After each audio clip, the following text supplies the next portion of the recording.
There's a saying in the legal profession: when the law's on your side, argue the law. When the facts are on your side, argue the facts. And when neither one is on your side, pound the table as hard as you possibly can. Well, logical fallacies are the way people pound on the table when their argument doesn't stand up.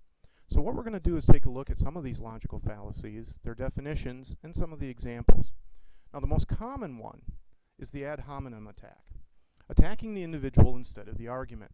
The idea behind it is you can discredit the message if you discredit the messenger. So, for example, "You're so stupid your argument couldn't possibly be true" is an example of an ad hominem attack.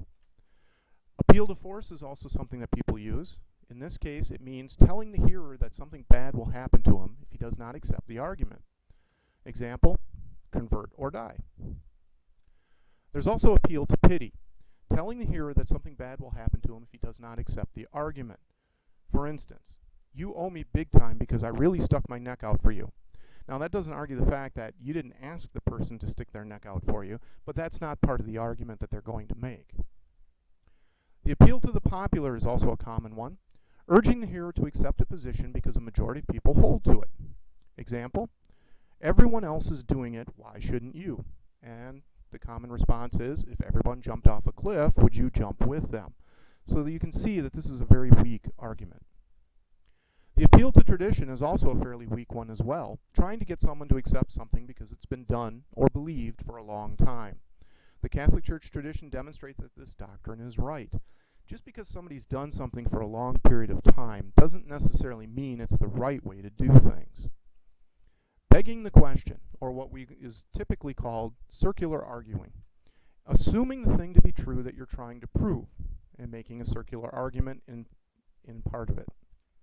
God exists because the Bible says so. The Bible is inspired, therefore we know that God exists. And you can keep going round and round on that one, and as long as they got you doing that, you can't argue your point.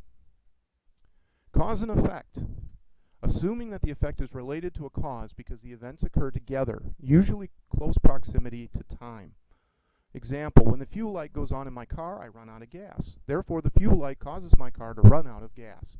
Not necessarily true. In psychology, this is called superstitious behavior. If you didn't wash your socks before the big baseball game and you hit a home run, you might believe that wearing dirty socks is what enabled you to get the home run.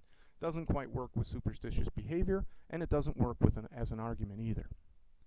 The fallacy of division, assuming that what is true of the whole is true for the parts. For example, because the car is blue, the engine is blue as well. And that may not necessarily be the case, but people sure like to argue it that way. The fallacy of equivocation, using the same term in an argument in different places, but the word has different meanings. Evolution states that one species can change into another. We see that cars have evolved into different styles. Therefore, since evolution is a fact in cars, it's true in species. This is a deliberate rechanneling of the argument because, again, they don't have the facts or they can't make a case against the argument that you're using, so they come up with a general statement like this. This is not something that people mistake. They have to do this one on purpose. The false dilemma is always a favorite one among politicians, giving two choices when in actuality there could be more choices possible. The example in this case, do you still beat your wife? The trouble with this argument is that as soon as you attempt to answer the question, whether it's yes or no, you've given in to the premise. You've accepted their argument, and that's where you're arguing from. Because you've accepted their argument, you're now arguing at a weaker position than you would normally. The genetic fallacy, attempting to endorse or disqualify a claim because of the origin or irrelevant history of the claim. For instance, Frank just got out of jail last year. Since it was his idea to start the hardware store, I can't trust him. Doesn't make a whole lot of sense in the example, and generally doesn't make a lot of sense when you're arguing it either. And this one's pretty easy to figure out. Guilt by association is also a favorite one among politicians. Rejecting an argument or claim because the person proposing it likes someone who is disliked by another. Your friend is a thief, therefore I cannot trust you. This is also an example of painting with a broad brush. Because your friend is a thief, you must also be a thief because you associate with him. Again, not a very strong argument, and this one's pretty easy to see as well. The non sequitur, comments or information that do not logically follow from a premise or the conclusion. Example, I don't care what you say, we don't need any more bookshelves. As long as the carpet is clean, we're fine. Again, there's no connection between the original point and the example that you're using, but it's a way to distract you from the argument at hand. Poisoning the well is also a good one. Presenting negative information about a person before he or she speaks so as to discredit the person's argument. The reason why this one is good is because as human nature, we automatically assume these things that the person is saying. So if it's negative, we automatically paint the person as a negative. This one's hard to get around, but it can be. But you have to do it actively. You have to be aware of what you're saying or what the person is saying.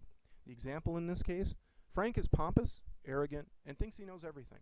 So let's hear what Frank has to say about the subject. The red herring is a favorite of a lot of people, introducing a topic not related to the subject at hand. I know your car isn't working right, but if you'd gone to the store one day earlier, you'd not be having problems.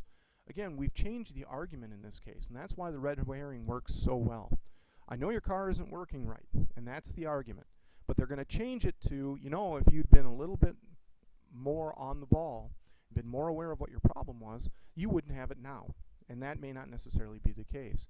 This one's an easy one to spot, and it's also an easy one to change because all you have to do is point out when the argument changes and redirect it back to your original point. Special pleading, applying a standard to another that is different from a standard applied to oneself. This is also typically called the double standard and is very typical in arguments. Do as I say, not as I do. You can't possibly understand menopause because you're a man is one of the arguments that you can use in that case. But it can be anything. It can be ethnic, it can be racial, whatever it is that they're going to do. You just can't understand it because you've never experienced it. It may not necessarily be true. The straw man argument is also one that shows up on television and on debate shows quite often. It's producing an argument about a weaker representation of the truth and attacking it. You can't attack the original because it's too strong or you don't have the right facts or figures or whatever it is that you need. So instead, you create a completely different position and you attack that one instead. The example? The government doesn't take care of the poor because it doesn't have a tax specially to support the poor. The argument is that the government doesn't take care of the poor, but we're changing it to, well, the government doesn't tax to support the poor. And again, that's an easier argument to attack than the government doesn't take care of the poor because they've got multiple departments and policies and things like that that actually do.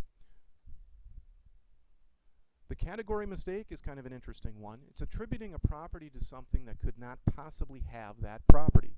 Attributing facts of one kind are attributed to another kind. Attributing to one category that which can only be properly attributed to another. Sounds kind of confusing, I know, but take a look at the example. Saying logic is transcendental is like saying cars would exist if matter didn't.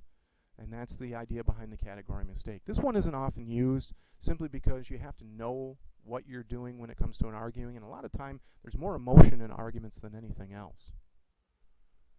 Now that's the end of the presentation on logical fallacies. Once you spot these in an argument, it's easy to counter them. You simply point them out and let the person know what they're doing and redirect back to the original point. Don't let yourself get distracted by these kinds of things. Now you're going to need this in social issues class because we're going to be doing a lot of discussion on topics, in fact controversial topics, throughout the course of the semester. So please reuse this as often as you need and make sure that any questions that you have are redirected to me. Thank you very much for viewing this particular video.